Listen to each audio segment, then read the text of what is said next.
National লাইব্রেরিতে বিজেপির social media সেলে নেতাকর্মীদের নিয়ে বৈঠক অমিত শাহের। আর এই বৈঠক নিয়ে পাল্টা কটাক্ষ দেবাংশুর। ফেসবুক পোস্টে দেবাংশু লিখেছেন, তৃণমূলের আইটি সেল গঠন হওয়ার পরে হঠাৎ করে অমিত শাহকে বঙ্গ বিজেপির আইটি কর্মীদের নিয়ে বৈঠকে বসতে হলো কেন? কোথাও কি চাপ লাগছে?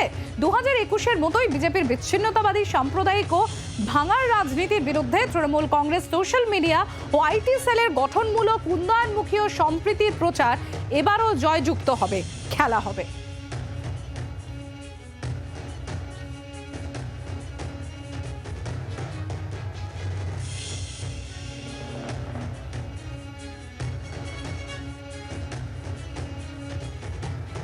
ন্যাশনাল লাইব্রেরিতে বিজেপির সোশ্যাল মিডিয়া সেলের নেতাকর্মীদের নিয়ে বৈঠক অমিত শাহের। এই বৈঠক নিয়ে পাল্টা কটাক্ষ দেবাংশুর। ফেসবুক পোস্টে দেবাংশু লিখেছেন, তৃণমূলের আইটি সেল গঠন হওয়ার পরে হঠাৎ করে অমিত শাহকে বঙ্গ বিজেপির আইটি কর্মীদের নিয়ে বৈঠকে বসতে হলো কেন? কোথাও কি চাপ লাগছে? 2021-এর মতোই বিজেপির বিচ্ছিন্নতাবাদী ও সাম্প্রদায়িক ও ভাঙার রাজনীতির বিরুদ্ধে তৃণমূল কংগ্রেস সোশ্যাল মিডিয়া ও আইটি সেলের গঠনমূলক উন্নয়নমুখী ও সম্প্রীতির প্রচার এবারও জয়যুক্ত হবে, খেলা হবে। এমনই পোস্ট দেবাংশুর।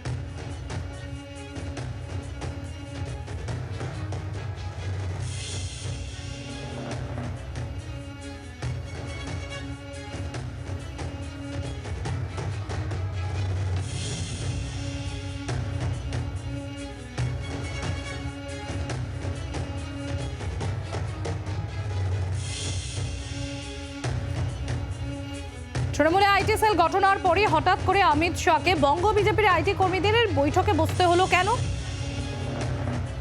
কোথাও কি চাপ লাগছে? 2021-এর মতোই বিজেপির বিচ্ছিন্নতাবাদী সাম্প্রদায়িক ও ভাঙার রাজনীতির বিরুদ্ধে তৃণমূল কংগ্রেস সোশ্যাল মিডিয়া ও আইটি সেলের উন্নয়নমুখী প্রচার এবারও জয় হবে।